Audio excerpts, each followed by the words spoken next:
that's kind of what scares me, is like having to choose between what the two things that I want the most.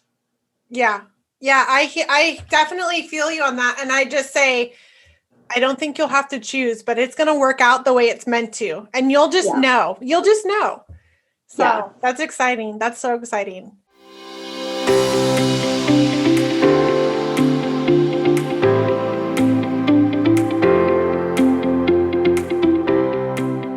What's up, my soul sister? Welcome to the Happy, Purposeful, and Free podcast, where we are all about living our brightest, most authentic, kick-ass life that we actually love.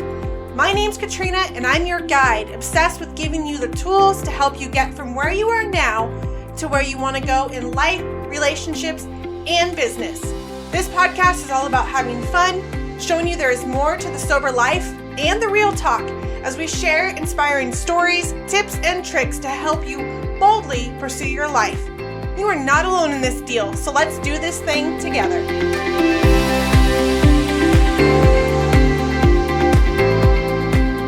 Welcome back to the Happy, Purposeful, and Free podcast. I am incredibly excited to be here with you for another episode. I'm super excited about this guest right here. And all truth be told, I don't know a lot about her, you guys, but I found her on TikTok. She is known as the Sober Ninja over on TikTok. And I'm obsessed with that app right now, and love following all the good vibe people over there who are spreading light and love and just so much fun.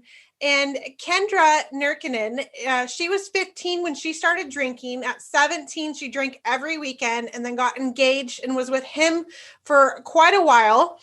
Person she's been with now, she's been together on and off for about 11 years. And this is what was very interesting about her bio to me. Her family wasn't big on her quitting drinking, but she did. She got sober November of 2011, stayed sober for 8 months. Then she relapsed. And on January 2nd of 2013, she got sober for herself, which is so key in maintaining sobriety for long term. And I just am so excited to get to know her myself and for you all to hear her story. Thank you so much for coming on, Kendra.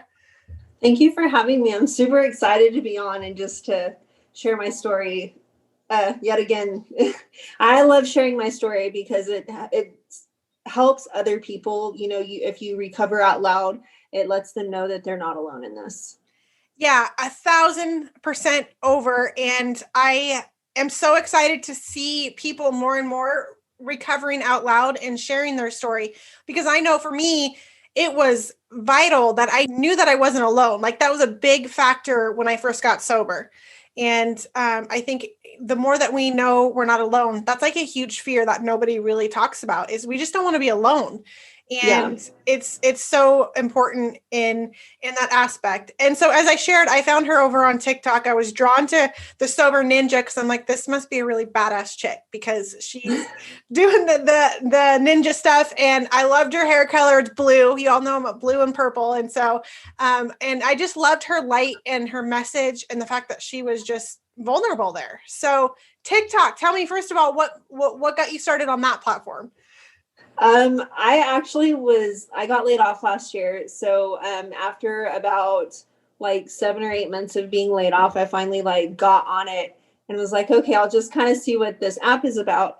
And then as I started to share more about being sober and stuff, I noticed a lot more people in the sober community started following me. So obviously, because my name is the Sober Ninja, I wanted to make sure that I also shared, my struggles, which sometimes they are a weekly thing, sometimes they're a monthly thing.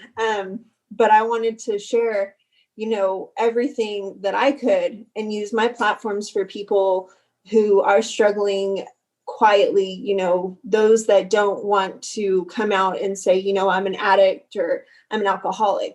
That way they can come out when the time is right, if they want to. But at least they know that they're not struggling by themselves. So with the whole TikTok thing, it was just kind of to I guess, past the time, if you will. And then it just became like something that I used for like ninja training and, telling my story about sobriety, posting a lot of sober videos, as well as just being myself, which is like weird, out there, kind of crazy person that, does her own thing. It's so much fun. If you guys aren't following her and you're on TikTok, you definitely have to go follow her over there. So tell me a little bit more about you got sober in November of 2011. You stayed sober during that time and then relapse. Yeah. And when you got sober this time, you did it for yourself. Talk more about that. So whenever I first got sober, the boyfriend that I'm with now, the one that I've been with who's been with me through absolutely everything, he actually gave me an ultimatum and told me that I had to pick either him or the alcohol. At that point, he was hoping that I loved him more than I loved my drinking, which, was the case. So I quit drinking, went through the movement or like the motions of it, didn't really like put 100% into it. And so then we were sitting at a restaurant and, I told him that I thought that I could control it. And I ended up drinking and relapsing. So that was a huge thing. And then I believe it was probably 6 months after the 8 months that I was drinking, it was about 6 months. I drank, and then I decided that enough was enough, and nothing really like super, clicked, I guess, this time around.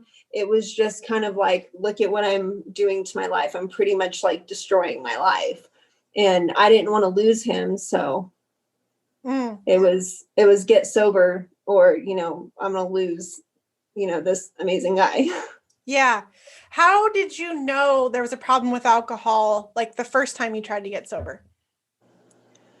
I ended up trying to flip my car out in the middle of nowhere. I was trying to commit suicide, and that was like a big thing. So I didn't think like, at the time, the first time that I got sober, it was just kind of like, you know what, I'm going to give in to you.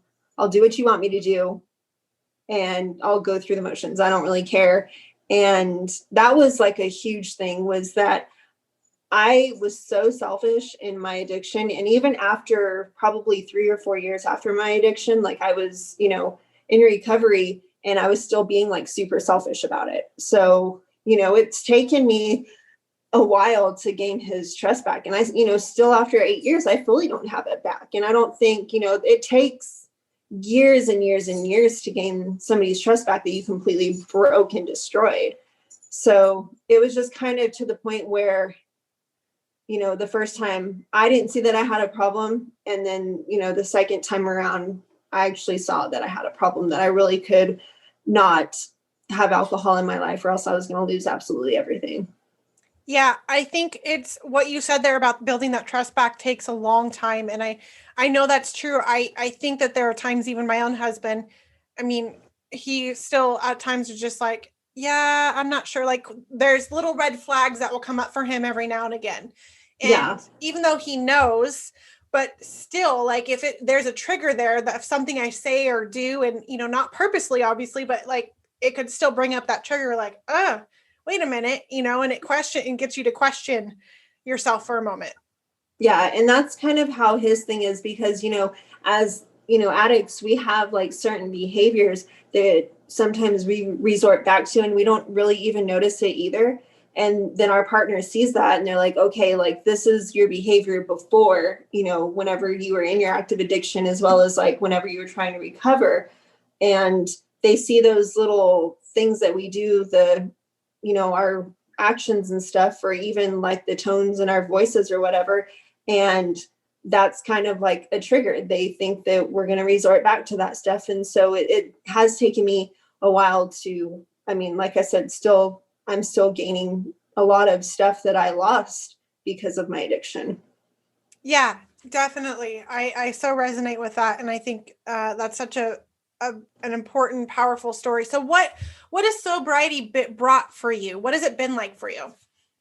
Sobriety has brought me, well, first of all, I lost, I guess you can't really say lost a lot of friends, because they were never really my friends to begin with.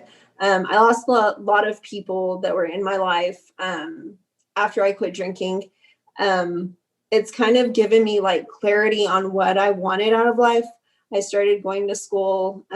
I bought my dream car. I graduated from college first in my family. And then, I started having a goal and a dream to become an American Ninja warrior. So, I mean, with everything, where my life was and where my life is now is complete 360. It's brought me so much success. I love that. And I think what you shared there about having the people in your life, and, I resonate so much with that. I don't know if this is true for you, but I did not know like what true quality of relationship was until I got sober. And you see those people who you thought were friends like disappear and no longer friends. But the people that have come in my life since then, those relationships are unlike anything I could have ever imagined. Yeah, like it is absolutely amazing. I mean, I and even still, I mean, I don't really have friends that I hang out with right now because, whenever you are in recovery, people don't really understand a whole lot about what that process is. And you have to find like, certain friends that you can be around and, share that with them actually understanding, because, I can be friends with normal people who, like normies, like who, I mean, my boyfriend, he drinks. So, I mean, he's a normal drinker, and it's just kind of, as long as it's not, like pretty much not really thrown in my face, but I've learned where I can be, who I can be with, in that aspect, because I mean, it's all around. So, I mean, going to restaurants and, everywhere else. So. We definitely get to learn how to live with alcohol, not Mm-hmm. consuming it, but live with it, because it is Yeah. so prevalent these days. Tell me more now. You've moved into this, you're trying out, you're getting fit for the American Ninja Warrior. Tell me about that process. So this year I was not picked. I will continue to train. So they have competitions throughout the year. There is the Ultimate Ninja Athlete Association. They do competitions throughout the year. That's usually the competition that I like to do. There's also the National Ninja League competition, and then they have the Texas Ninja League. So this year, I've done I believe two competitions, and then I have another one coming up at the end of May. So what I'll do is continue to train throughout the year, and then at the end of the year, do my submission video again, turn it in, and hopefully next year get picked for American Ninja Warrior. But last year they had World Finals for the Ultimate Ninja Athlete Association, and it got canceled. This year I get to go because I did not take out my registration. I left it and was able to get put in for season 6, which is not broadcasted on TV, but they broadcast it on the internet. So in August, not August, at the end of July, I do get to go to World Finals in Vegas for season 6 of Ultimate Ninja Athlete Association. That's so awesome. What inspired you to go down this path and shoot for this goal? I was working out at the gym, just, trying to build muscle and everything else and get in shape. And I used to watch American Ninja Warrior all the time. And I saw these amazing women, like being able to get on these courses and have these awesome stories.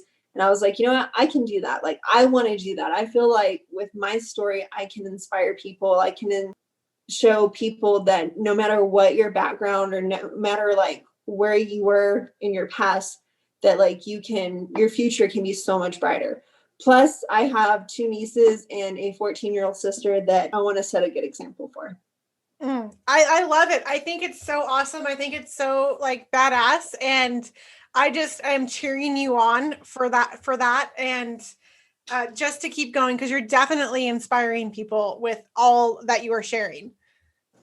I just want to be able to, show people what I do, and, maybe it'll get other people out of their shell. And, because sometimes holding stuff in like that, it makes us explode, especially as alcoholics or addicts. If we keep stuff bottled up, that's usually whenever we want to, release all of that. And sometimes drinking or using is our escape. Yeah, it totally, totally is. So what is happiness for you now? Happiness is whenever I get to go to the gym, or whenever I go to competitions. Those are my happy places. I love being anywhere where I can do ninja or just train in general, because the gym that I go to over in Midland, they are extremely amazing. They have helped me so much in the last 2 years since I've been with them. And my happy place is also with the boyfriend. I love spending time with him and just being around him all the time, because he's just as weird and crazy as I am.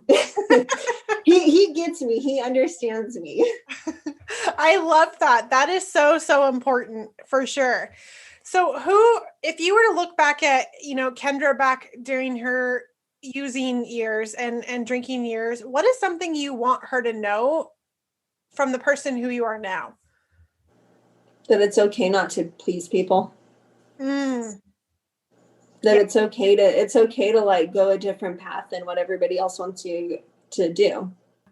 Does this tie into how your family wasn't big on you quitting drinking?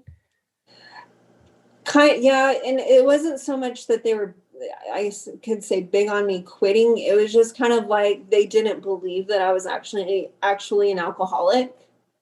They thought it was more emotional, I guess, than anything, like an emotional drinker. But whenever you have to have a bottle under your seat of your car because you get shakes throughout the day, you kind of have a problem. Yeah. But it's just my entire family kind of has this set way that I've always seen done. We have kids, which kind of sometimes at a super early age, and then you raise those kids, and that's not really what I wanted for myself. I'm the first one over 30 in my family to not have kids. And it's not that I don't want them. It's just that, I would like to still wait. And I'm not really sure if I want them yet or not. I kind of like my freedom. So it was just to the point where I wanted to get out of my hometown. I wanted to, explore being on my own and everything else. So moving out of my hometown especially was a huge thing for me, because that's where my addiction was. And granted, when I moved over to Odessa, I still drank, was when I relapsed. And, that was kind of a huge thing. I think it was it was in 2012. So me getting away from Carlsbad was probably one of the best things for me to do, because I have this life that I want now. I have different goals and everything else. Yeah, I wanted to be married and have kids at a super young age, but I'm actually glad that I didn't, because that relationship wasn't a healthy relationship. It was not that it was toxic or anything, it just wasn't the right relationship for me, at that point in my life. Mm. And I'm glad that it happened the way that it did, so that way I wasn't stuck in Carlsbad. Yeah. I think that was just beautifully shared, especially you have the life that you want now, not the one you think you're supposed to have. Yeah. And this is one of the things, I'm so passionate about doing what I do, is because if you're an alcoholic and you've been an alcoholic for so many years, you start to build this life around these ideals that are not necessarily truly yours.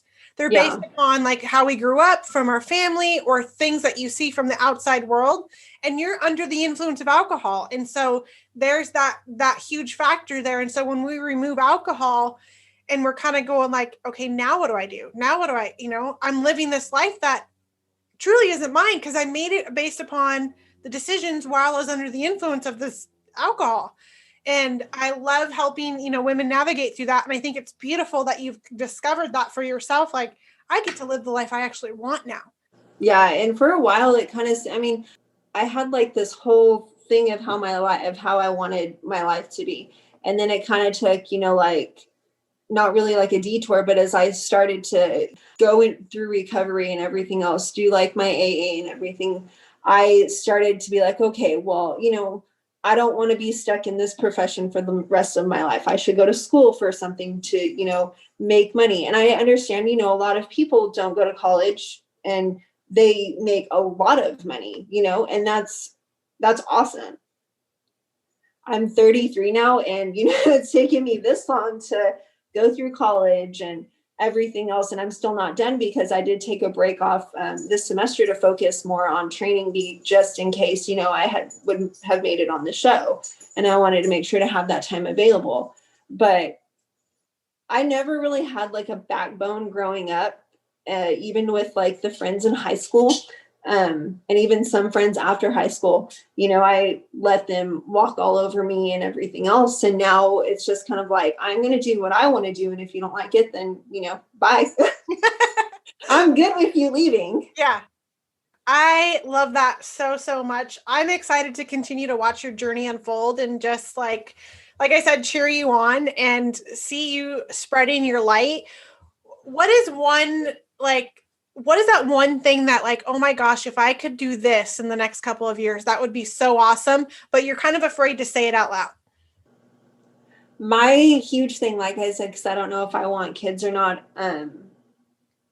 I would love to be a mother. Like I want to be a mom so bad. And the one bad thing about that is I like my free time, but I've also worked so hard on my body that I've actually joked around with my sister asking her if she'd be my surrogate so I wouldn't have to destroy my body. I've seen the way my sisters are, with their pregnancies and everything else. And I just want to be able to experience that. I want to be able to experience, growing a human and, being a mom and having a little mini me running around, Yeah. Well, it's definitely a very, very beautiful experience. And here's what I had my kids younger. My youngest is 10 years from my oldest couple. And all that time I had this inkling, like, I think I need one more. I think I want one more. Not that I needed one more, but I wanted one more. And so I knew if I didn't fulfill that inkling, I'd always wonder what if. And kids, yes, they take time, but I'm that mom that I'm still like, but I still get to have my life, and you can totally be that mom too. And so I don't know, if you have that inkling, totally go for it when it's that time and ready. Now that I've had my youngest, I'm like, okay, now I know I'm done. Like, I know I'm done now. Yeah. I always see, I see all the, all the women, all the moms on American Ninja Warrior with their kids. And I'm like, I could, totally do that. Like, how cool would it be to have a mom like on American Ninja Warrior?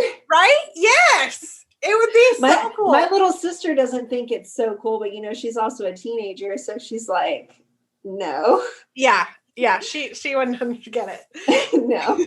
Yeah. But yeah, that's definitely one thing. And as like a woman, we have like that biological clock is what they call it. So since I didn't get on American Ninja Warrior this year, like, what scares me is having to put off my life, another year because I want to be on the show so bad. And I can be selfish right now, do what I want. Yeah. So it's just that's kind of what scares me is like having to choose between what the two things that I want the most. Yeah. Yeah. I definitely feel you on that. And I just say, I don't think you'll have to choose, but it's going to work out the way it's meant to. And you'll just know. You'll just know. So that's exciting. That's so exciting. Awesome. I think your story is just so beautiful. And so I just honor you for who you are and what you've accomplished and come through. Is there anything else on your heart that you want to share before we go? For those that are like, in addiction or, anything like that, like if you're struggling with recovery or your sobriety, get on Instagram or get on TikTok or get on Facebook. There's so many people who will support you through absolutely everything, and that's like a huge thing for me, like on TikTok. I never thought that I would have such an amazing community on there to, back me up or be so supportive. Like all these strangers that I have never met before, and they're just right there cheering you on the entire time.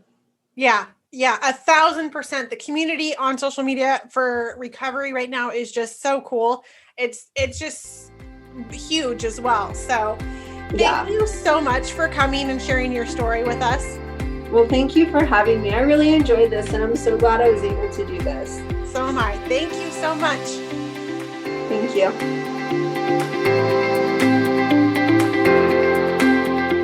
Thank you so much for listening. And if you loved this episode and know of someone else who has a powerful story and are doing big things, please pass them on to me. It would mean the world to me if you helped me get this message out to as many listeners as I can. So please, if you liked what you heard, it goes a long way to take 60 seconds, leave me a 5-star review, and share this episode with a girlfriend. Don't forget to tag me on social media, and if that's not your thing, shoot me a DM because I would like to personally thank you for doing so. We are not meant to do this life alone, and I'm so grateful to be on this journey with you. Until next time.